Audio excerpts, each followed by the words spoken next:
இன்னைக்கு நிறைய பேர் நீங்க பார்த்துருப்பீங்க, இந்த ஆபத்தான பித்தப்பை கல்லுக்கு ஆப்ரேஷன் பண்றதை பார்த்துருப்பீங்க, அப்படித்தானே? பித்தப்பை கல் இருக்கக்கூடியவங்களுக்கு வரக்கூடிய பிரச்சனைகள் என்ன அப்படின்னா, தாங்க முடியாத வயிற்று வலி நிறைய பேர் ஆப்ரேஷன் பண்ணுவாங்க. இது என்னது? ரொம்ப ரொம்ப ரொம்ப ஆபத்தானது. மஞ்சள் காமாலை, கரெக்ட் தானே? பித்தப்பையில கல். இது என்னது? அஜீரண பிரச்சனைக்கு நிறைய பேர் என்ன பண்ணுவாங்க? மாத்திரை சாப்பிட்டுட்டு இருப்பாங்க, எந்த பிரயோஜனமும் இருக்காது, சும்மா சாப்பிட்டுட்டே இருப்பாங்க, அவ்வளோ. அல்சருக்கு மாத்திரை. ஃபேட்டி லிவருக்கு நிறைய பேர் என்ன பண்ணுவாங்க? மாத்திரை சாப்பிட்டுட்டே இருப்பாங்க. ஃபேட்டி லிவர் இருக்கக்கூடிய பேஷண்ட்டை பார்த்தீங்கன்னா சுகருக்கு மாத்திரை, ப்ரெஷருக்கு மாத்திரை, கொலஸ்ட்ராலுக்கு மாத்திரையை சேர்ந்து சாப்பிட்டுட்டு இருப்பாங்க ஃபேட்டி லிவர் பிரச்சனைக்கு, கரெக்ட் தானே? ஸோ பித்தப்பைக்கல் ரொம்ப ரொம்ப ரொம்ப ஆபத்தானது. ஃபேட்டி லிவர் ரொம்ப ஆபத்தானது தான். இதுதான் ரொம்ப முக்கியம். பித்தப்பைக்கல் இருக்கக்கூடியவங்களுக்கு ADEK இந்த விட்டமின் சத்து குறைபாடு இருக்கும். அதனால அதுக்கும் மாத்திரை சாப்பிட்டுட்டு இருப்பாங்க. ஃபேட்டி லிவர் இருக்கிறதுனால எந்த பிரயோஜனமும் இருக்காது. அதுதான் இதானது பித்த கணையம் பாதிப்பு. கணையம் பாதிச்சுன்னா என்ன வரும்?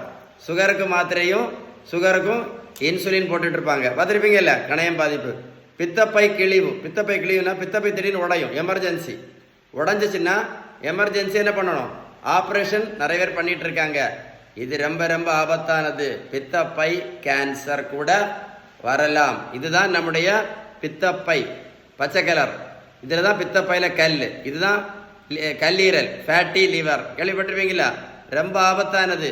ஃபேட்டி லிவர் இருக்கக்கூடியவங்க நிறைய பேர் பார்த்தீங்கன்னா சுகருக்கு மாத்திரை, ப்ரெஷருக்கு மாத்திரை, கொலஸ்ட்ராலுக்கு மாத்திரை மட்டும் இல்லை, இன்சுலின் வேற போட்டு கஷ்டப்பட்டுட்டு இருப்பாங்க. ஃபேட்டி லிவர் ரொம்ப ஆபத்தானது. ஃபேட்டி லிவர் பித்தப்பைகள் ரொம்ப வருஷம் இருந்துச்சுன்னா பித்தப்பையில கேன்சர் வரலான்னு கூட கண்டுபிடிச்சிருக்காங்க.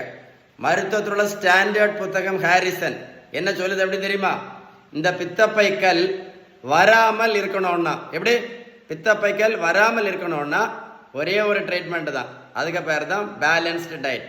நீங்க பேலன்ஸ் டயட் கரெக்டாக ஃபாலோ பண்ணினா மட்டும்தான் இந்த இன்சுலின் ரெசிஸ்டன்ஸ் முழுமையாக சரியாகும், முழுமையாக சரியாகும் அப்படின்னு அந்த புத்தகம் தெளிவாக சொல்லுது.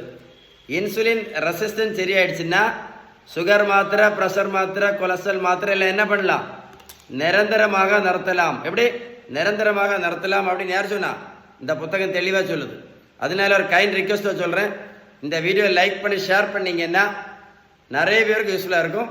ஏதாவது சந்தேகம் இருந்தால் கண்டிப்பாக கால் பண்ணி பேசுங்க.